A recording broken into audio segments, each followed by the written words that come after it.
got over 1,000 exam centres here in Gauteng. Just talk to me about how ready they are. And obviously, the most important concern is electricity supply, given that we're in load shedding stage 3 at the moment during the day. Thank you. Good evening to you. Good evening to your viewers. Thanks again for allowing us this opportunity to update, more importantly, our residents of our province, Gauteng. We are ready in terms of administratively and logistically. We have over 1,018 examination centers.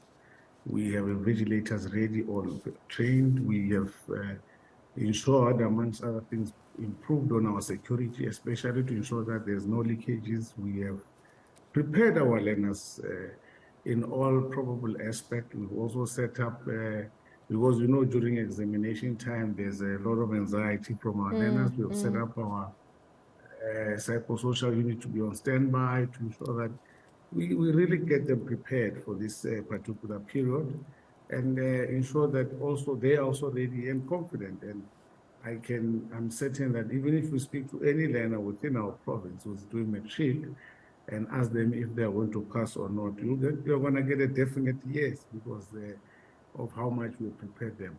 And this is noting that this is one cohort that have experienced the most, or rather were mostly hit by the COVID pandemic, the lockdowns, the loss of time. And really, they've shown extreme resilience, this cohort of learners. They've shown determination. It's been a tough time. Sorry to jump in. It's such a tough time because when lockdown happened, the matrics of that year rightly received all the attention. But the kids a year or two behind that were the ones that actually had the biggest impact. And, we were always told that we might see the impact in a couple of years' time. I'm going to circle back to that. But I want to start with the biggest concern, which, of course, that power cuts do not impact. Talk to me about your backup generator plans at these writing centres. Thank you. Yes, with that, tomorrow and the day after, learners who are doing computer application technology and information technology are writing. In those schools, we have set up backup generators. But that is beyond us speaking to the municipalities to ensure that they do everything possible to assist the areas where our schools will be writing exams. They should be somehow isolated from these power cuts if it's possible. I know the national minister has been speaking to ESCOM to see how they can avoid power cuts during this period of examination. So not all schools will have backup generators. We just obviously in the main prioritize computer application technology, information technology, because these ones you need electricity. But we've also set up systems to ensure that those learners, based on the schedule of load shedding, we will be most probably moving some of the learners to other examination centers to ensure that they are able to write their exams. So that sounds we will be working around. Yeah, I mean, and good luck with that, because we know that the load shedding schedule changes at a moment's notice. So that sounds like a bit of a logistical challenge, but certainly it's not something you haven't applied your mind to. I think there's another issue around load shedding. I mean, this evening we were on stage 3 during the day. This evening we're on stage 4. I would imagine that there are a lot of matrics who are really frustrated, sitting in the dark, because they cannot stick to their carefully laid out study plan schedules. It becomes quite a focus for these youngsters.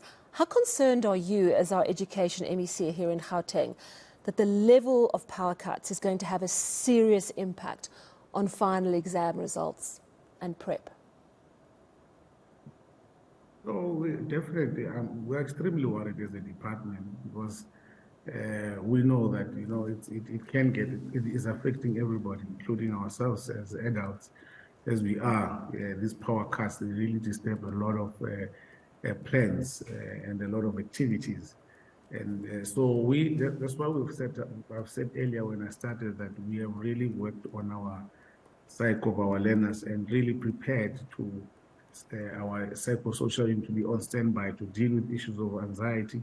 But what I can tell you about this cohort is that they've lived through the worst of the pandemic. They've lived through the extreme load shedding. They are resilient, and they are also conscious, because we did inform them that there is this reality, and you need to know that either way you need to prepare.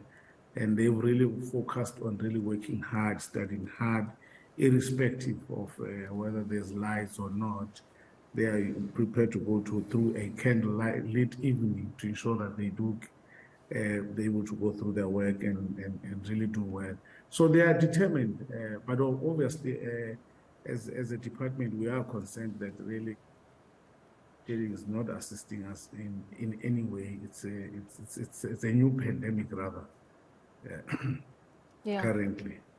Yeah, and as you say, you know, these are the kids that have actually probably had the biggest learning loss, because we know that matric itself as a year is a lot of revision. But the 2 grades before that, there's a lot of new stuff. Grade 11 is an extremely intense year. You know, rightly, these kids have learned about resilience and then some. But it is really distressing that they have to deal with the anxiety that load shedding causes as well. You mentioned earlier issues around security. We have seen problems with exam paper leaks. You said security has been improved. Are you able to explain to me how you've improved it to make sure that there aren't any leaks? Yeah, what we have done in our different centers, we've improved on surveillance, CCTV cameras at office. We've armed escorts. We've got response unit. We're using camera. So we on our side, we've done everything humanly possible to ensure that logistically, the exam papers, there is no leakages. And also, we've also improved on just in time, the timing of getting the exam papers from the district to the schools, you know, that they should arrive just in time so that the exam starts. So we have managed to logistically plan accordingly that it should take a principal this period of time from here, from the central venue where they collect the exam paper to the school, so that there is no any form of a leakage. So you need to note also that this is a national senior certificate examination, and the leakages might not even come from our province. That's why today there was a pledge signing, you know, asking learners that if they do encounter such a situation, let them be the first to highlight or notify us or relevant authorities in schools that this is what we've received, so that there's a commitment. So we on our side, we've done everything. The preparations are there, and I can confidently say that there shouldn't be any leakages in our province. Let's hope so. Really, it has been a problem over previous years. So tomorrow is the first paper, computer tech, you mentioned earlier, with lots of plans in place to deal with any load shedding concerns. Thank you so much for updating us. And let's, of course, wish the matrics of 2022 the very best of luck for the finals season. You've got this. That was Gauteng Education MEC Matome Chiloane.